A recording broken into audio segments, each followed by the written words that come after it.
नाज़रीन, आप देख रहे हैं हमारा स्पेशल रिपोर्टिंग शो और आज हम आपको लेकर चलते हैं तहसील मंडी के देही इलाकों में, जहां आंगनवाड़ी मराकज़ की सूरत हाल पर लोगों ने इंतहा तशवीश का इजहार किया है। लोगों ने अपनी नाराज़गी जताते हुए चंद एक इल्ज़ामात आयद किए हैं, जिन्हें हम आगे आपको सुनाएंगे। यहाँ तक कि ये आंगनवाड़ी सेंटर क्यों कायम किए गए हैं, इनसे क्या फ़ायदे इंतज़ामिया चाहती है, इनके ज़ेरे एहतमाम क्या क्या स्कीमें चलाई जा रही हैं, ज़मीनी हक़ाइक़ पर एक तायराना नज़र डाली जाए तो ये बात बिल्कुल आया है कि अब तक इन आंगनवाड़ी सेंटर्स से खातर ख्वाह नताइज सामने नहीं आ रहे हैं। लोगों को बस एक बात मालूम है कि हमारे बच्चों को खिचड़ी नहीं दी जाती, और अब इससे आगे बढ़कर ये कि अब राशन मिलने या ना मिलने पर वालिदैन, आंगनवाड़ी वर्करों, हेल्परों और सुपरवाइज़रों से लड़ाई झगड़े तक महदूद हैं।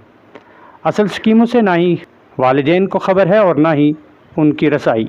बस अब अंधेर नगरी चौपट राज के मस्ताक नज़र आ रहे हैं। इस सारे मामला पर हमने CDPO दफ्तर में पहुंचकर जानकारी हासिल करने की कोशिश की तो चाइल्ड डेवलपमेंट प्रोजेक्ट ऑफिसर तो दस्तयाब न हुए, अलबत्ता मुतलका सुपरवाइज़र से बातचीत हुई, जिन्होंने साफ कहा कि मैं नई यहाँ तैनात हुई हूँ, अभी इलाका की नोयत से पूरी तरह वाकिफ़ नहीं। ताहम सुपरवाइज़र ने जो बातें कहीं काबिल एतमाद थीं और इन पर अमल दरामद करते हुए इन्होंने चंद ही दिनों में तमाम मुतलका आंगनवाड़ी वर्करों के साथ एक मशावरत की, इनसे इलाकों के बारे में जानकारी ली, कामकाज के बारे में आगाही ली, अवामी शिकायत का तज़किरा करते हुए आइंदा के लिए आंगनवाड़ी मराकज़ को फ़ाल बनाने के सख्त हिदायत दी।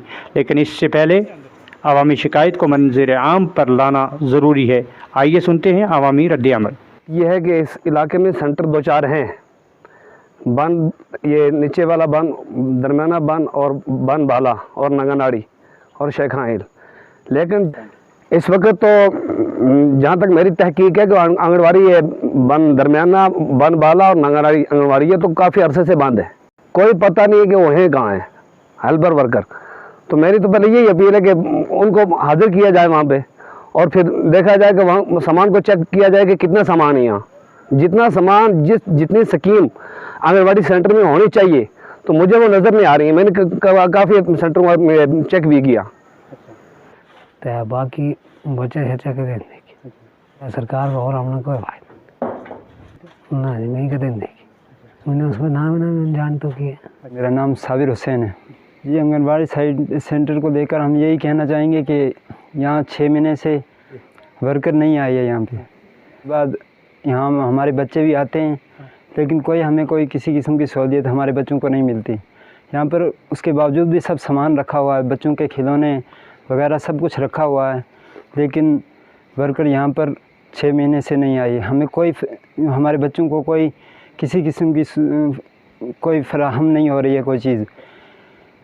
तो हम यही कहना चाहते हैं कि ये जो इंतज़ामिया से हमारी यही अपील है कि या तो हेल्पर को यहाँ पे भेजा जाए कि वो आए हर महीने यहाँ पर हाजिरी दे, या उनको यहाँ पे उनकी ड्यूटी चेंज की जाए कि अगर वो यहाँ पर नहीं आ सकती हैं, ये दूर दराज का इलाका है, यहाँ पर अगर वो नहीं पहुँच सकती तो उसकी ड्यूटी चेंज करके किसी और को यहाँ पर लगाया जाए कि जो महीने में एक बार ज़रूर चक्कर लगाए। जो फिर हेल्पर से अलावा वर्कर ने देखी नहीं, मैं देखी नहीं, मैं नहीं देखी सेंटर में चक्कर लड़ा कोई पता नहीं ना, वर्कर को मैं नहीं देखी, उसको बहुत लोग नहीं आते, वर्कर हमने नहीं देखी। तो नाज़रीन, हुकूमत हर साल करोड़ों रुपए आंगनवाड़ी मराकज़ के लिए मुख्तस करती है ताकि ख़वातीन और बच्चों को सेहत, तालीम और ग़ज़ाइयत की सहूलियात फ़राहम की जा सके। मुख्तलिफ़ पंचायतों के साथ साथ चिखड़ी बंद पंचायत के भी बहुत कम आंगनवाड़ी मराकज़ फ़ाल नज़र आए। जब वर्कर ही नहीं तो निज़ाम कैसे चलेगा। कुछ वर्कर तो 6 माह तक इलाका में कभी दिखाई तक नहीं देती। बस अब वक्त आ गया है कि उन्हें ड्यूटी का पाबंद बनाया जाए या फिर उन्हें तब्दील कर दिया जाए या फिर करीबी सरकारी स्कूलों के साथ मुंसलिक कर दिया जाए ताकि स्कूलों में अमले की कमी भी पूरी हो और आंगनवाड़ी के मकासद भी किसी हद तक पूरे हो सकें। यानी महकमा ICDS की तरफ से अब इक़दामात की शुरुआत तो है, मगर अकेली सुपरवाइज़र नहीं बल्कि इसको अवामी तावन भी बहुत ज़रूरी है। सदियों के बिगड़े निज़ाम को रातों रात दुरुस्त तो नहीं किया जा सकता। अब ज़रूरत की है अब ज़रूरत इस बात की है कि आंगनवाड़ी सेंटर्स में वर्कर्स की हाज़िरी यकीनी बनाई जाए, स्कीमों को शफाफ तरीके से लागू किया जाए और गैर फ़ाल मराकज़ को मज़ीद चौकस किया जाए।